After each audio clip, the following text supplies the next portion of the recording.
Do you crave exciting sports takes and news? Fed up with the same old boring voices you hear on the radio? If you answered yes to any of these questions, you just might be a Tbloomaholic. Lucky for you, it's time for another episode of the Tbloom Talk Show, the #1 sports podcast in the world. Settle in, my Tbloomanites, because another episode starts right now. Live from Tbloom headquarters, here's your host, Tbloom. Welcome back, nation, to the 84th episode of the Tbloom Talk Show. Of course, I'm your host, Tbloom. Joined with me is my co-host, Ronnie, a.k.a. Ronnie Bohami, a.k.a. Ron the Don, a.k.a. Ron I Just Don't Give a Damn Johnson. How's it going, Ronnie? What's up? He said something. What? Wow, well, congratulations. Welcome to the show. Hey, okay. I'm just proud of you, that's all, man. We got a word out of him. Progress, guys, progress. Baby steps here. That's all we're about at the Tbloom Talk Show. Also joined is my other co-host, introduced to you last week, Cactus Jack.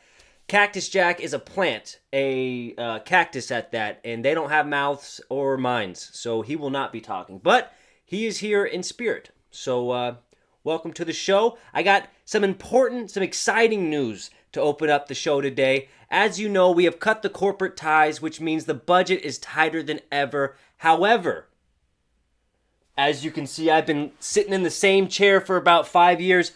That is all gone. Check this out. Out with the old and in. Oh, it's tight quarters. Come on, stick with me here. Oh, shit. You good, Ronnie? Okay.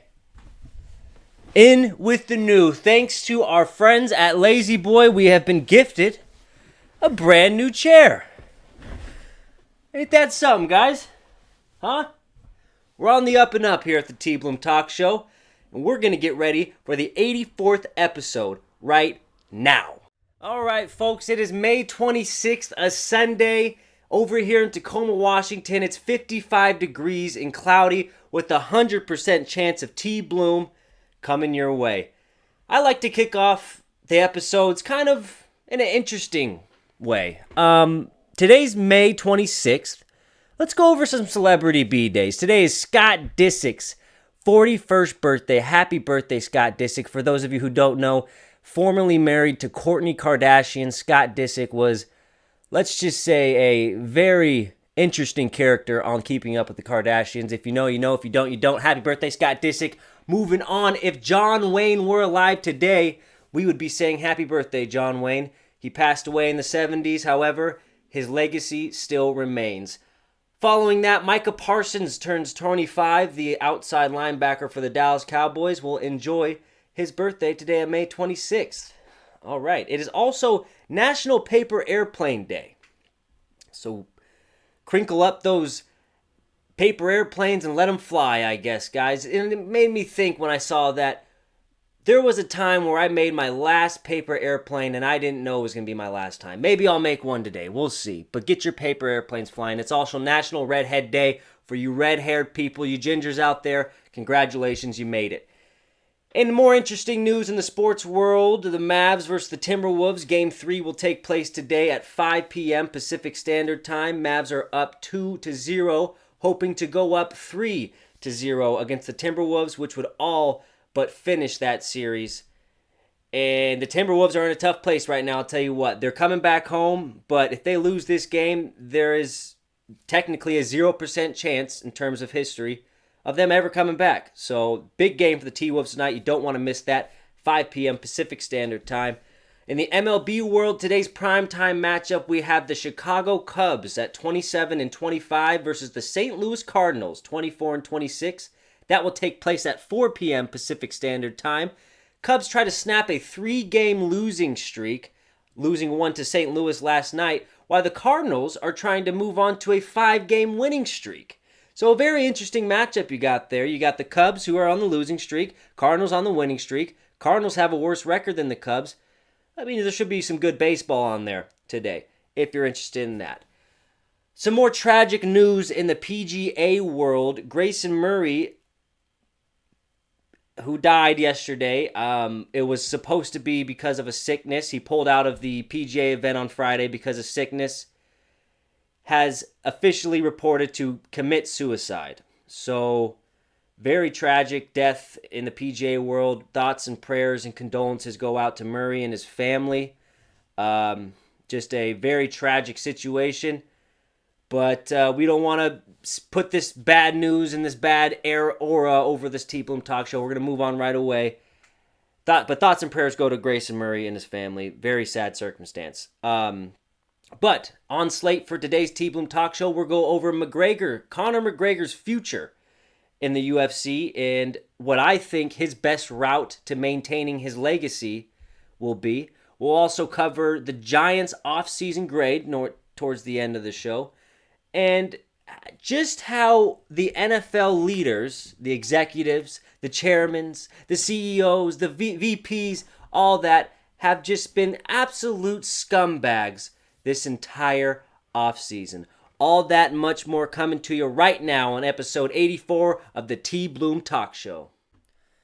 So we're going to start off the show in the UFC MMA realm of things. And I want to break down how Conor McGregor needs to change his aspirations, so to speak, in order to maintain the highest legacy possible for him. But before we get into that, I wanted to bring in a very comical topic of Tito Ortiz. And for those of you who don't know who Tito Ortiz is, he is a former champion and UFC, I would say, Hall of Famer, who doesn't necessarily come out with the best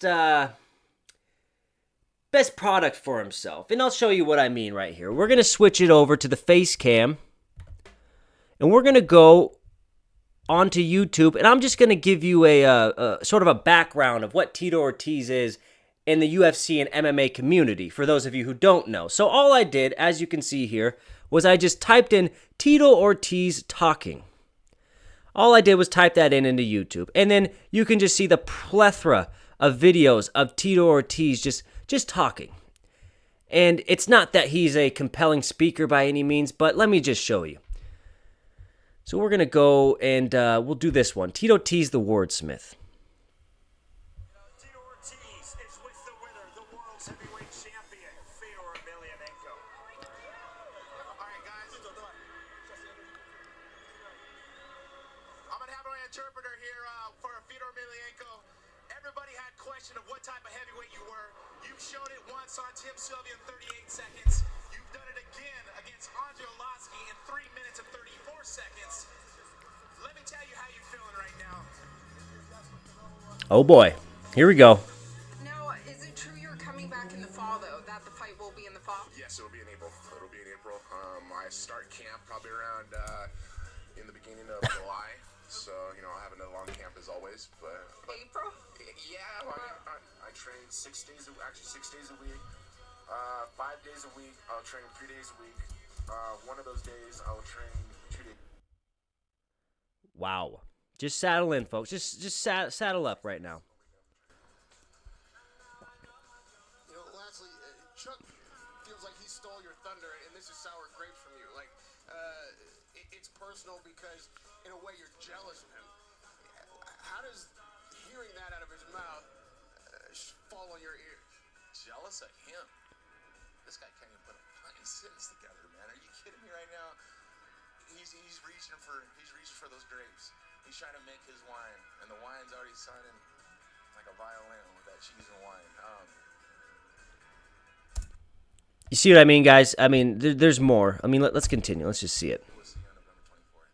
As you guys get older, is it harder to get your bodies into the shape that's required to go at each other? Not with me. I mean, I've only been off for a year and a half. I'm only 43 years old. I'm an old mature. I mean, I'm mature old. Very fast, but at the same time, my body hasn't matured great, just because of my father's really old. My father's 80 years old. My grandmother's 100 years old. What are you talking about? Great shape. So here we are with the Swallow Ball Balloon. You did an awesome job. So while you're a black belt in jiu-jitsu, getting an awesome submission there, I want to tell me what you see. Let's go ahead and see by the fight what you saw in the ring. never let you down until now. I won't start. Tito Ortiz, Fight Out TV. Check it out. We know the weakness that you had, but you actually showed the heart and determination of a champion of how tough of a light heavyweight you really are here in the Affliction. Here's a good one. Tito, go ahead. Tell him what I do so well. Well, he talks well. His mouth has gotten him every fight, big fight that he's had. And every time when it's time to present and perform, he's failed. On Saturday night, it's not going to change. What I do well, I come in with heart, I come in with determination, I come in with hard work and perseverance. When I get my hand raised, I don't know why. Okay, so we have enough background for now. You guys understand just who Tito Ortiz is and kind of the stigma that he has surrounding him. In his latest of, let's just say, comical videos, he decides, he's obviously in a ring right now, promoting some sort of whatever he's promoting. And just watch.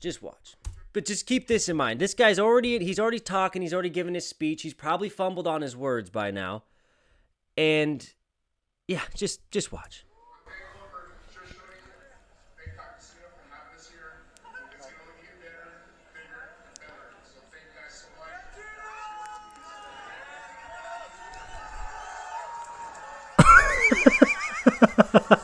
Oh my God. You really just cannot make that up. I mean, that is just, only Tito Ortiz could do that. Where are you going, YouTube? Let's run that back.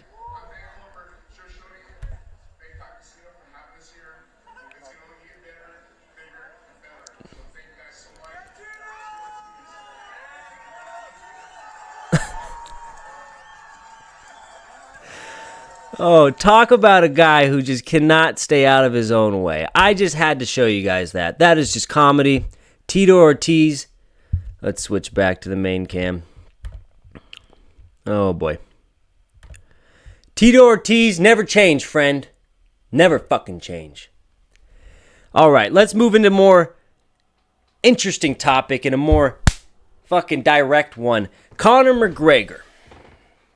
Conor McGregor has a fight coming up against Michael Chandler on July 28th, I believe. It'll be his first time in the ring or in the octagon for, I think, 2 years. Or over 2 years. And in order for McGregor, which I'm sure this is his point of view as well, McGregor wants to end his career with the biggest legacy that he can and the highest of legacies that he can achieve.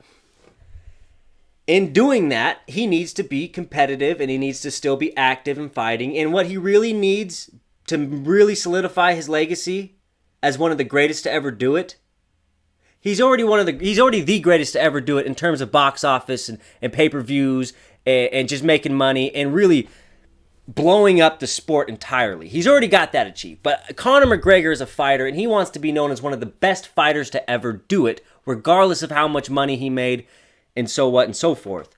But in order to make that happen, he has to win another fight. Right? He has to win another fight. He's got Michael Chandler coming up, which is by no means an easy fight. It's even odds right now, guys. But I'll tell you this, Chandler should be a huge favorite. Michael Chandler is no fucking walk in the park whatsoever. Especially when you just came off of 2.5 years of a layoff after breaking your leg.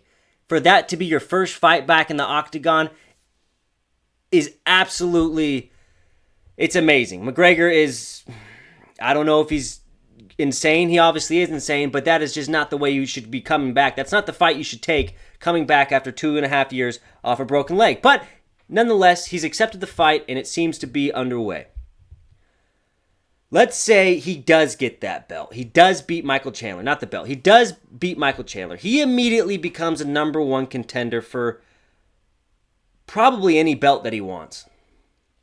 Whether it's lightweight, maybe not lightweight, but probably 170. The 170 division's, it ain't much. You got Colby Covington, who's on the come down. You got Leon Edwards, who's already came out and said that he'd be willing to give him the title fight if he beats Chandler. But let's talk reality. He is not going to beat Michael Chandler. So Conor McGregor, let's say hypothetically speaking, comes off of a loss to Michael Chandler. How is he going to stay relevant? Here's how.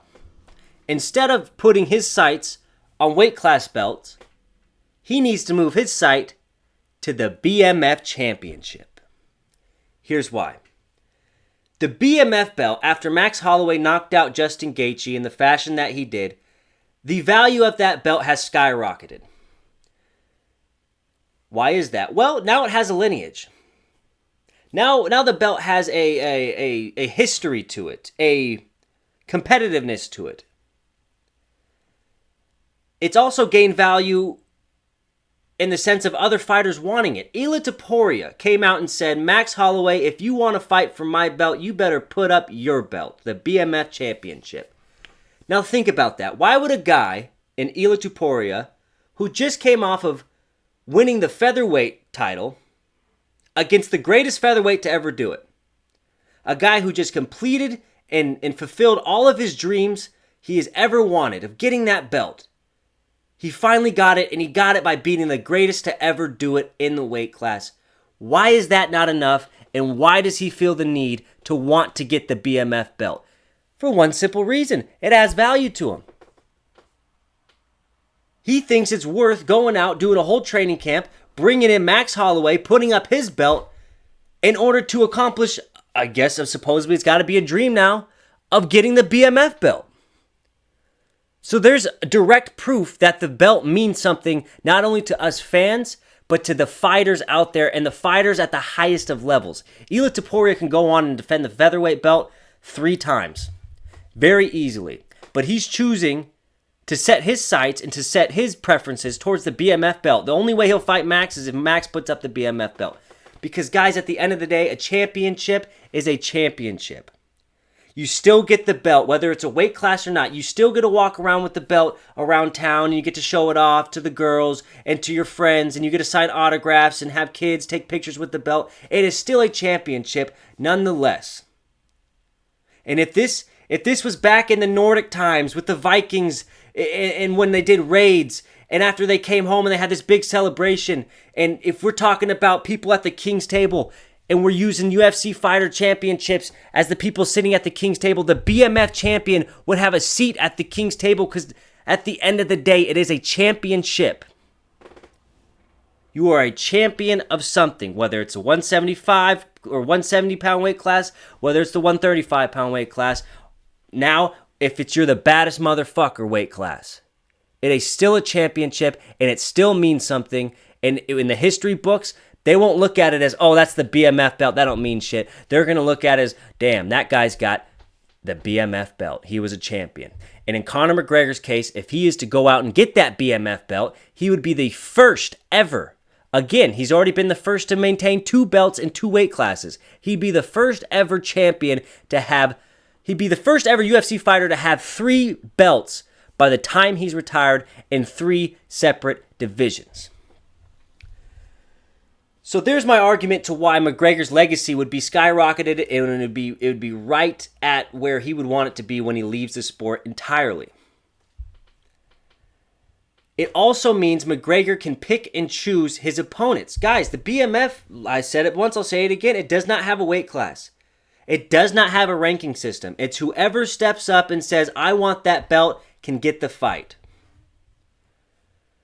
Now, why is that good for McGregor? Guys, McGregor is not the best in the world like he used to be. He can't be. He's spread too thin. He's got proper 12 whiskey to handle. He's got movies to do. He doesn't have as much time or as much energy to put into the gym in order to be the best that he once was. So that adds value. Let me slow it down. I get on these rambles and I start thinking and I need to slow it down and be a lot more concise with you guys. So let me put it this way. If Conor McGregor gets the BMF belt, he can choose and pick whoever he wants to fight. And he could mask his title defenses, even if he's going up against, I wouldn't even say scrubs, because you think of the people who fought for the BMF belt, none of them are scrub. Nate Diaz, Jorge Masvidal, Justin Gaethje, Max Holloway, these aren't scrubs necessarily, but they are people who are not able to fight for their weight class belts. So Justin Gaethje, he's not going to be fighting for the light heavyweight belt anytime soon. Max Holloway, now that he's got the BMF title, has put himself in position to fight for a featherweight championship against Ilia Topuria, or maybe a lightweight championship against Islam. But Conor McGregor, if he gets that belt, he can pick and choose, okay, which of these bad motherfuckers do I match up well against? I don't have to pick a wrestler who's going to come out like Islam or Khabib and just dominate me on the ground. I could pick a stand-up striker where I actually have a decent chance of beating him because I'm a striker myself. So if Conor McGregor wants to keep his legacy at the highest of levels when he walks away from this sport, it would be in his best interest to turn his sights from weight class championships to the BMF championship. Simple as that, guys. Okay, let's shift our sights to the NFL. And I know it's the offseason, but I'm a football guy, so I like to keep up with what's going on in the offseason and kind of exploit some of the fallacies that I see going on. But before we get to the fallacy part, I want to show a video that I thought was pretty interesting and kind of summed up and wrapped up how I feel about certain things in the NFL. You guys will get what I mean when you see the video. Now, I know the video I'm about to show is an edited one and it's chopped up, but I still felt it pinpointed the ideas that I share as well. So, let's go back to the face cam, boys. All right. It's got to do with old Thomas Patrick Brady III. Run it. The thing I don't like about it, I feel like we're trying to protect the people in a physical sport. I don't think you go into a boxing match and say, okay, I want you to beat your opponent, but I don't want you to beat him bad. Yeah, don't beat him hard, just tap him and try to win on points. There's going to be a lot of people that have been in the Hall of Fame, or Ray Lewis, Rodney Harrison, some of the greatest players have ever been around. Great defenses, the Steel Curtain, the Purple People Eaters, Denver's defense, the what they call them, no-fly zone. You know, all those guys. I mean, they've won Super Bowls and we're part of championship games because of their physicality. Offense is the only way to win games now. It used to be offense, defense, special teams. We've created a game now. Hold up. Because of their physicality. Offense is the only way to win games now. It used to be offense, defense, special teams. Whoa, whoa, whoa, whoa, whoa, whoa, whoa, whoa, whoa, whoa. Did you guys see that? Hold up. Did you guys just see that? Why, when they say special teams, do they show sketch? Watch this. Denver's defense, the what they call them, no-fly zone. You know, all those guys. I mean, they've won Super Bowls and we're part of championship games because of their physicality. Offense is the only way to win games now. It used to be offense, defense, special teams. What the fuck is that? I just noticed that. What? It's because he's not even That's fucked up. If I'd have known that, this would have never been shown. But fuck it, here we are. Wow. They show special teams. Show sketch. Why not? Fucking A. Stupid. I should have seen that fucking coming. God damn it. Okay. Fuck it. Back to the regular cam. We've created a game now where only the offense can really make an impact. Because defense, every time you make a great defensive play, there's a penalty. And it advances the ball 15 yards. And they blame the defensive player for hitting an offensive play. So I don't like those things. Okay. Yeah, okay. God, relax, YouTube. I don't want to continue watching your stupid fucking videos. Okay. I agreed with everything that happened in that video except for when they said special teams they brought on sketch. That's fucked up. But nonetheless, let's move on. I agree completely with what Tom Brady's saying, especially in the beginning when you compare football to a boxing match. It's like, this is a physical sport, okay? There's only so many rules and implications you can put in to a physical sport to try and make it safer without ruining the integrity of the sport as a whole. So it's like coming in, the football is being like, it's like he said, it's like coming into a boxing match and saying, hey, I want you to win, but don't knock him out. What the fuck do you mean don't knock him out? Are we boxing or not? Are we playing football or not? Can I hit him hard or should we just get flags at this point? Everything that Tom Brady said in that video, I resonate with 100,000%. And it brought me also to another realization is Tom Brady the best ambassador for the NFL right now? Whose other voice speaks louder than Tom Brady's? Whose other opinion matters more than Tom Brady's at this point right now? Because I don't think there is one. You could argue Peyton Manning. You can maybe argue Tony Romo when he's on and he's calling plays and stuff. Peyton Manning, I don't think he has necessarily the shock value that he once did after he retired. And what I mean by that is we're just now getting able to pick Tom Brady's brain and get him to say things that he wouldn't necessarily say while he was a player because he might be giving up too much information. He just wasn't able to bring these ideas forefront to the media because he's playing in the fucking game, dude. There's the third wall, or the fifth wall? Is it the fifth or third? The wall. You don't break character when you're in the show. That's kind of what Tom Brady and all players have to do when they're actually playing the game. Now that he's retired, you can pick his brain. He can be a lot more truthful in certain situations and certain topics.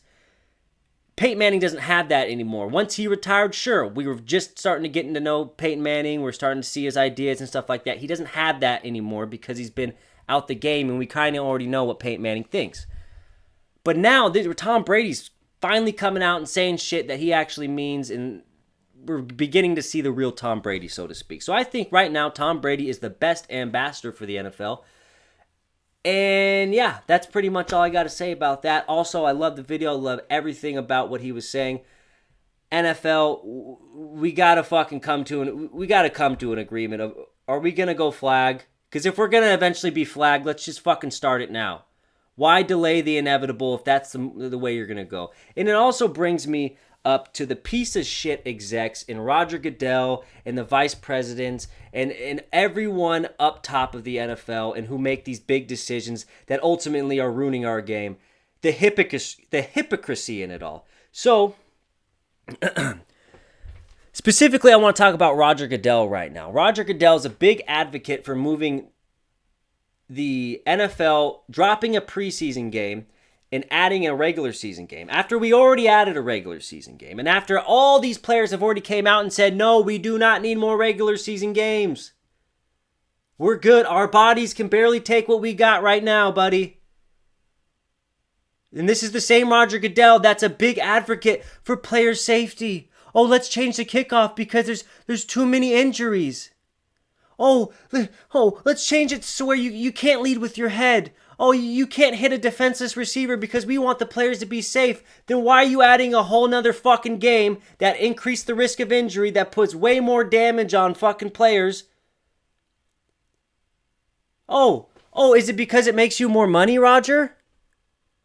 Is it because adding another week to the season, there's more ticket sales, there's more food, there's more merchandise being bought, there's more cable TV stations trying to get the rights to certain games? And you're trying to make all these changes to the game to make it safer. Why? So the left, the woke people are coming after you, and all of a sudden you're now the devil painted by the wokeness? And I know what I'm saying right now. I'm not saying it specifically clear, but I feel like you guys understand what I'm saying here. You guys can see the hypocrisy coming off strong, tenfold. The same guy who's advocating for safety is putting players in harm's way by adding another game to the season only because he thinks that, and he's gonna say because the fans want it. Well, no shit, we want it. You know what the fans want too? Football to be a lot more physical, but you won't go that route. You won't go back that way because it doesn't make you money. Because adding another game to the season would eventually and inevitably make you more money. That's why you're an advocate for it. Even if the players say different. Hypocrite, Roger Goodell, you fucking suck. Okay? That brings me to my next topic. The NFL broadcast executive, Mike North, comes out and says, well, let's just break it down for you. The Jets have landed a record number of primetime games. They have 6 night games in 11 weeks. And this is what the vice president of the broadcast planning, Mike North, has to say about it. Who's in charge of scheduling all these games and determining which games are going to be able to be played on prime time, pretty much. Yes, it's an awful lot of prime time games, he says. But obviously, I feel like the Jets kind of owe us one. Wow. Why the fuck did the Jets owe you? Is it because Aaron Rodgers tore his Achilles? They owe you because the guy that they went out and got, the face of the league, they went out and got the face of the league to be on their fucking team, went out and tore his Achilles in the fourth play of the game. Now they owe you something because you scheduled a bunch of primetime Jet games. That's a hell of a thing to say. The Jets owe you something because their player got injured with a freak fucking injury. A fluke injury. And he even had a surgery designed to get him back to play and back to healthiness and back to a spot where he can play. He even went through a surgery to be able to come back and make some noise and maybe be able to play. But they still owe you something. What kind of fucking attitude is that? And this all goes back to money. They owe you money? What, were you getting your fucking head bashed in by whoever's in charge of you, whoever your boss is, because he decided to make a bunch of Jet fucking primetime games? How about this? What if the Jets come out and they absolutely stink? What if they are fucking terrible? 41-year-old old man Rodgers just doesn't have it anymore. Are they going to owe you money then? Are they going to owe you something then because they just weren't a good football team? What the fuck do you mean they owe you something? What kind of shit is that to say? Sounds like a guy who only cares about cash to me. And it just adds to another thing what I was saying about Roger Goodell. Guys, let's just break it down for you. These people do not give a fuck about you. They give a fuck about the zeros in their bank account and how they can add another digit to the end of their total sum. It is so fucking point blank and obvious. It's oozing out of them. They can't even mask it anymore.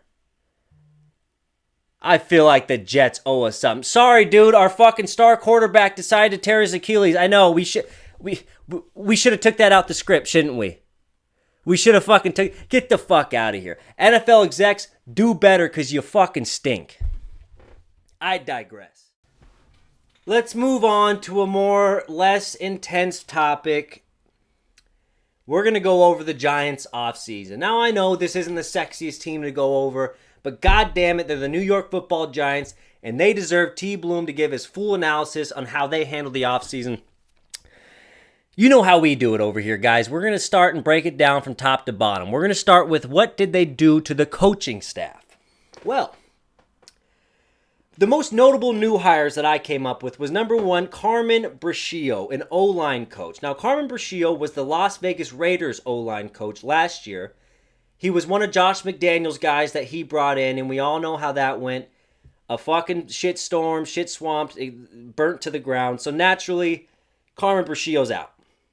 Now he comes to the New York Football Giants, who on average gave up 5 sacks a game last year. That is just stupid numbers. 5 sacks a game last year. Now, they did have some injuries to the offensive line, for sure, but that doesn't mean you need to give up 5 sacks a game. I mean, that's just ridiculous.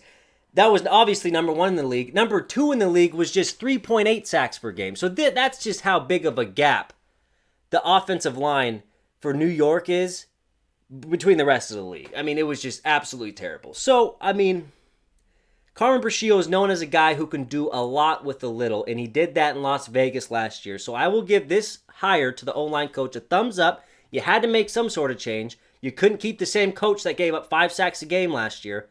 So this is a thumbs up move. Hopefully he can come in and, make something happen. The other guy is Shane Bowen, the defensive coordinator, coming over from the Tennessee Titans.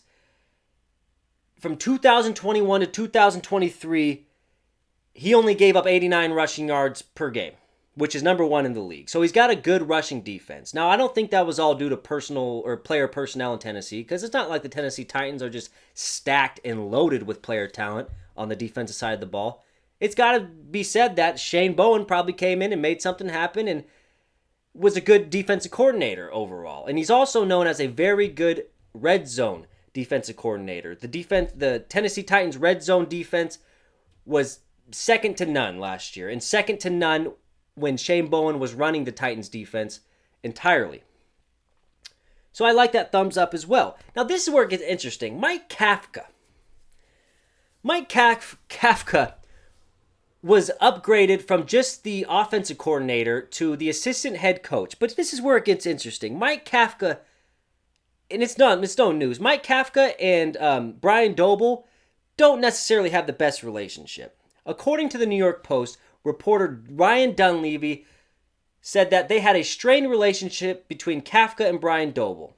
Kafka thinks that because Doble, who's on his he's on his last string, his last straw, so to speak, with the New York Giants football team, because he's on his last straw, he thinks that he's going to be the one to just call plays, because if he wants to go out, he wants to be the reason why he failed. He doesn't want to put it in the hands of anybody else. He wants to go out on his own shield, which is very respectable and very understandable. But for Mike Kafka, a guy who wants to be a head coach, he needs to be able to have some sort of build his resume a little bit. So if he comes and tries to interview for a head coach, which he did, he went into 6 different interviews to 6 different teams for a head coaching job. He even said, damn it, I will even take an offensive coordinator job. Just get me the fuck out of New York. Get me away from Brian Doble. He interviewed for 6 different jobs, didn't get any of them. Then all of a sudden he comes back and they're going to promote him to assistant head coach. I don't know about you guys, but this has interim head coach written all over it. All the fuck over it. And specifically, Brian Doble, we're going to get into the players here in a second. He's got an uphill battle. He doesn't have the roster to even go above 500, let alone not fucking be the worst team in the league. I mean, you want to talk a guy who's bringing a knife to a gunfight this season, it's Brian fucking Doble. Plain and simple. But yeah, it's very interesting. Mike Kafka interviewed for 6 different teams, even said, fuck it, just give me an OC position, I'm cool with that, just get me out of Brian Doble's team. Didn't get any of them. He comes back and they said, you know what, Mr. Kafka? You're now the assistant to the head coach. It's like a Dwight Schrute, Michael Scott situation. It's fucking comical. But you heard it right here. I guarantee you Mike Kafka will be the interim head coach by the end of the Giants football season. You can keep it. The last personnel move on the coaching side that I want to talk about for the Giants is Chris Snee becoming the senior scout for the Giants. Now, Chris Snee was a Jacksonville Jaguars scout. I don't know if he was the senior scout, but he worked in the department of scouting. But everyone in the building knew where he wanted to be. For those of you who don't know, Chris Snee is a 2-time Super Bowl champion with the Giants. He was part of the Eli Manning run where they beat the Patriots twice. Kept the world sane for a couple of years. This is what Snee had to say after becoming the senior scout to the New York Football Giants. I am a Giant and always have been. Despite wearing Taylor's or Jaguar clothes, everyone knows where my heart lies. He has a good sense of awareness about still being naive to certain things. He knows he needs to learn certain stuff. He knows he's not a finished product, which is, that's the mindset you want to have, right? Always being able to be coached, always willing to learn, not thinking you know everything, because once you think you know everything, you don't know shit. So I really like that Chris Snee hire for the New York Football Giants going forward. I think he's going to bring in a lot of, I don't know how good he is as a scout, but you got to know that his heart and his mind is in the right place because he's a former Giant and he wants to be there. It's like me. I'm a Steeler fan. If you were to throw me to if I was to be the Jaguar fucking scout, would I care as much as if I was Pittsburgh? Fuck no. But if you're going to throw me into the goddamn scout for the Pittsburgh Steelers, I'm going to work endlessly to make sure that the Steelers are the greatest fucking football team and have the greatest draft prospects in the league, because at the end of the day, I'm going to love Pittsburgh whether I work for them or not. That's what the value that Chris Snee brings, and that's something you can't really buy or can't really teach. So shout out to the Giants for hiring him as the senior scout, stand-up guy. Thumbs up to that. Let's move on to the players. So the Giants, in terms of adding players to their roster this year, I don't want to say shit the bed because, I'm not exactly sure what you expect him to do with the situation they have in terms of their salary cap. But it was very underwhelming, especially for Giants fans, I'm sure. I don't know that they added any players that are going to necessarily make them any better this year. But let's just go through them. So I had 5 guys that I thought were the most noteworthy players that they added. Obviously, number 1 being Malik Neighbors, the first-round draft pick out of LSU. Number 2 being Devin Singletary, the running back. Yes, Devin Singletary, the running back. Number 3, Drew Lock, the quarterback. 4, Matt Nelson, the offensive tackle. And 5, Drew Phillips, the cornerback, drafted round 3. Let's start with Malik Neighbors. Guys, we already know Malik Neighbors is slated to be one of the best receivers in the league in about 3-4 years. Maybe this year. Probably not this year. Most, receivers who come into the league without a bona fide quarterback, they're going to take some time to develop and to get film on them and to show that they have that elite capability of being a number 1 wide receiver, which is the situation he's coming into. So in about 3-ish years, 4-ish years, depending on how the Giants play the quarterback position, I can see him being one of the top ones in the league. A generational talent, so to speak. Probably an immediate impact on the field. But then again, look who's throwing the ball to him. I mean, don't expect this guy to put up 1,500 yards this season. I wouldn't, personally. But he's still a good foundational receiver that you can have on your team. Hopefully you can get him to a 5th-year contract and have some leverage there because he hasn't produced enough.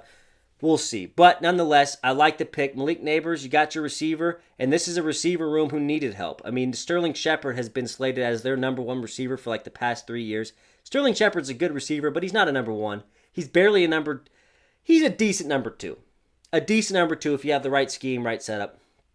But that's Malik Neighbors being picked number 1 and Saquon Barkley leaving the Giants completely flip-flopped the powerhouse of the offense. It is now a receiver-led team. You got Mr. Hyatt, who got drafted last year. You got Malik Neighbors. You got Isaiah Hodgins. It is now a favorable thing to say that the Giants' best part of their offense is the receiver group, which I agree with. But it's a flip-flop from last year. Speaking of the Saquon Barkley loss, they brought in Devin Singletary, who is a sneaky pickup. Devin Singletary doesn't get the respect he deserves. A lot of juice with Houston last year, which no one really expected because he came from Buffalo and he didn't do too much.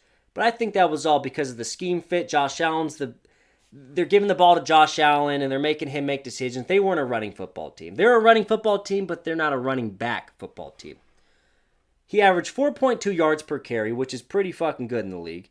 And the only problem is his O-line fucking sucks. So they brought in Devin Singletary with an O-line that's busted up, and they didn't really do anything to add to it. So I just question a lot of things from this Giants team. But let's continue. I like Devin Singletary being brought in, but I don't like the scheme or how it's going to work. I feel bad for any running back or quarterback that plays for the Giants this year because their O-line is fucked.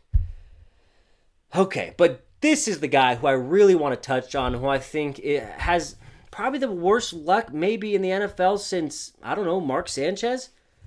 We're going to go with Drew Lock. I feel bad for the guy. Obviously, coming in the league, he didn't actually start very at the beginning when he came to Denver. He finally gets his shot. He stunk it up a little bit in Denver. That's fine. That's okay. Everyone deserves a second chance. Everyone deserves a second chance. Jesus taught us that, right? Can we all agree, Ronnie? Cactus Jack? Jesus has taught us that. Second chances are necessary. So Drew Lock is entering his second chance. He goes all the way to Seattle, backs up Geno Smith until Geno Smith gets injured. Bam, he's got his shot. And you know who he's got it against? The defending NFC champions, the Philadelphia Eagles. The Philadelphia Eagles roll into town. Drew Lock's the starting quarterback. He goes out and beats the Philadelphia Eagles on primetime television. And then guess what? The next week he's benched. And the Seahawks go on to lose to the Steelers, and Geno goes on to give the costly fumble to end it for him. And then Drew Lock's sitting there like, what the fuck? What the fuck do I got to do? I just went out and beat the NFC champs in prime time, but I'm not good enough to start the next week because of Geno Smith? Is Geno Smith is he that important to start? Are you paying him that much money that he has to start if he's healthy? Fuck no, you're not. I think Drew Lock should have been the Seattle Seahawks quarterback going into this year if they would have let him start, but they didn't. They said, you know what, fuck it. Gino, you're our guy. So now he finds himself behind a guy who's getting paid $40 million a year. Daniel fucking Jones. I mean, holy shit. There's no chance in hell they don't bring Daniel Jones off the field. Unless he gets hurt. Which could happen. Daniel Jones isn't the most, healthy of guys. But the only way that he can pretty much come in is if Daniel Jones gets hurt. That's just a fucked situation to be in. Because as a Giant, if you're the Giants, you have to play the guy you're paying $40 million a year for. You have to get your money's worth. Unless he's throwing 5, 3, 4 picks a game. Absolutely terrible. But I don't project him to be that way. I think Daniel Jones is going to be everything Daniel Jones was for the last however many seasons he's been in the league. I think this is his 5th season, 6th season? 5th or 6th? He's not going to be bad enough to bring in, to warrant Drew Lock to come in. He's just not. So unfortunately for Drew Lock, he's going to have to sit another year on the bench and waste another year of his youth riding the bench, riding the pine, and maybe he's okay with that. I don't know. But if he has aspirations of being a great quarterback and being, having any sort of NFL success, which I hope he does, I think he does, I think most NFL players have that, he's going to have to wait another goddamn year. So, Drew Lock, I fucking fear for you. I don't fear for you, I feel for you. Like that one? Hey, fucking easy, buddy. So shout out to Drew Lock. Sorry, but you're fucked. It sucks.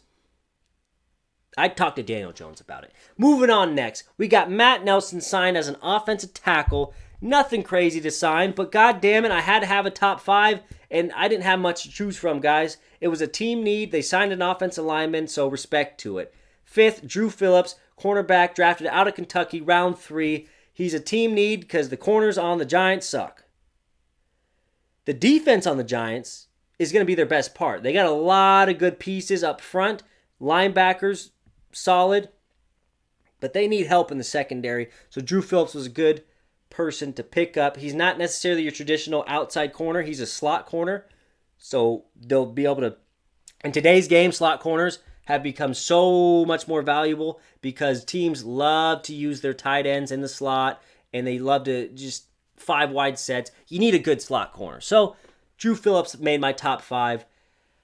I mean, guys, this is not a sexy fucking team to go over in terms of offseason. I try to make it as interesting as I can. I bring every piece of information that I thought was worthy to you guys. My overall grade for the Giants offseason. I mean, it depends on what they think they're doing. In my mind, to me, it feels like they're in tank mode. I bring it up before. Brian Doble has an uphill battle to climb already, and he bring a knife to a gunfight with the personnel that they have. I don't think they'll be very good. If they're looking to tank, they did an A. If they're looking to be successful, they fucking C-. And that's being nice. That's me being a teacher who wants his kid to pass. Not being a teacher who wants to give him the exact grade. We were like, you know what? They tried, I guess. They did the project. But we'll give him a C-, even though it's kind of an F. We'll give him a C-. That's the Giants' offseason grade.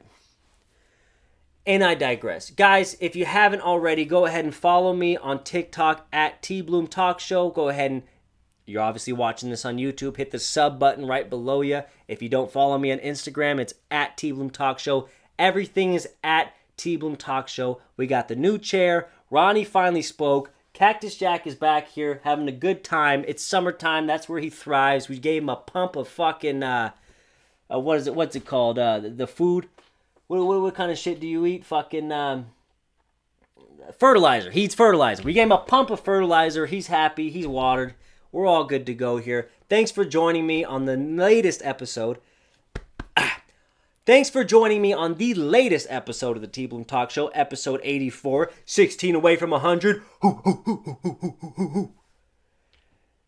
I love you guys. Thanks for tuning in. Tbloom Talk Show will be back next Sunday. Obviously, follow me on all the stuff I just said. With that being said, though, I mean, is there anything to say, Troy? Ronnie? Cactus? I think we're all out. Love you guys. See you next time.